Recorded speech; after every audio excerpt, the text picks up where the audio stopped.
안녕하세요. 에디튜르 아비가일입니다. 오늘은 중국의 강화된 방한처법과 한국의 기술 유출 대응 문제에 대해 깊이 있게 다뤄보겠습니다. 중국이 방한처법을 개정하면서 외국인도 쉽게 처벌할 수 있는 환경을 만들었고, 이에 따라 우리 교민이 구속된 사례도 발생했습니다.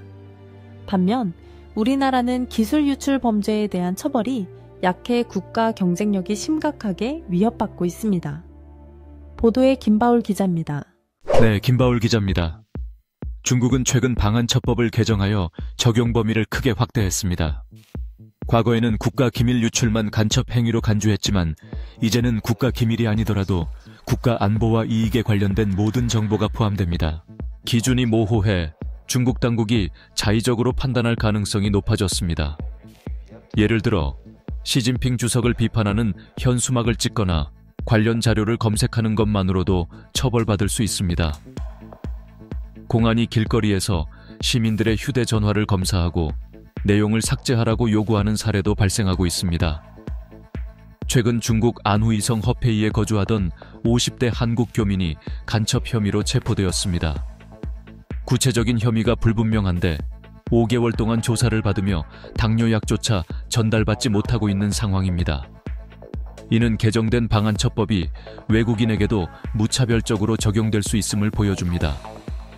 최근 삼성전자 부장이었던 사람이 중국 경쟁사에 18나노디램 공정기술을 유출한 혐의로 징역 7년을 선고받았습니다. 삼성과 협력업체는 2조 3천억 원의 손해를 입은 것으로 추정됩니다. 이 전 부장은 기술 인력을 영입해 삼성의 영업 비밀을 중국에서 무단 사용하려는 계획까지 세운 것으로 드러났습니다. 다른 직원들은 모니터 화면을 찍거나 노트에 적어 기술을 넘겼고, 이 정보들은 중국 경쟁업체 서버에 업로드되었습니다.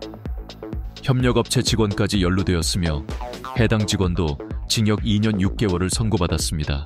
자율주행차 핵심 기술을 중국에 유출한 카이스트 교수는 징역 2년을 선고받고 대법원에서 형이 확정되었습니다.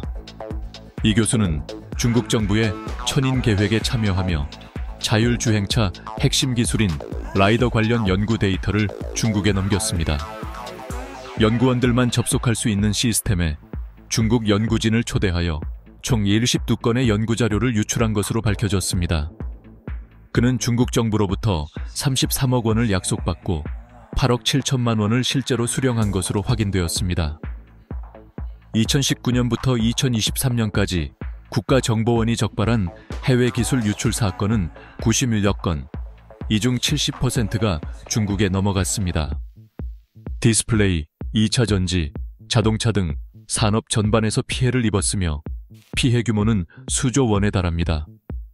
하지만 기술 유출 사건의 1심 실형 선고율은 6%에 불과하며 평균 형량은 겨우 1년 3개월입니다. 처벌이 약하다 보니 첨단 기술이 줄줄 새어나가고 있고 이를 막기가 어렵다는 지적이 끊이지 않고 있습니다. 중국은 방한처법을 통해 강력한 단속을 시행하며 국가 경쟁력 확보에 힘쓰고 있습니다. 반면 한국은 기술 유출 대응이 미흡하고 처벌이 약해 국가 산업이 심각한 위협을 받고 있습니다.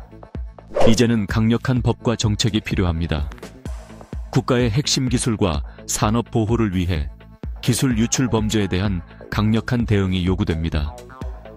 대한민국이 글로벌 기술 패권 경쟁에서 살아남으려면 기술 유출을 막고 강력한 처벌을 시행해야 합니다. 이상 에디튜르 김바울 기자입니다. 중국이 기술 유출을 철저히 막고 국가 이익을 보호하는 동안 우리는 무엇을 하고 있습니까? 기술 유출 방지와 강력한 처벌이 필요하다고 생각하신다면 좋아요와 구독, 알림 설정 부탁드립니다. 다음 영상에서 더 유익한 정보로 찾아뵙겠습니다. 감사합니다.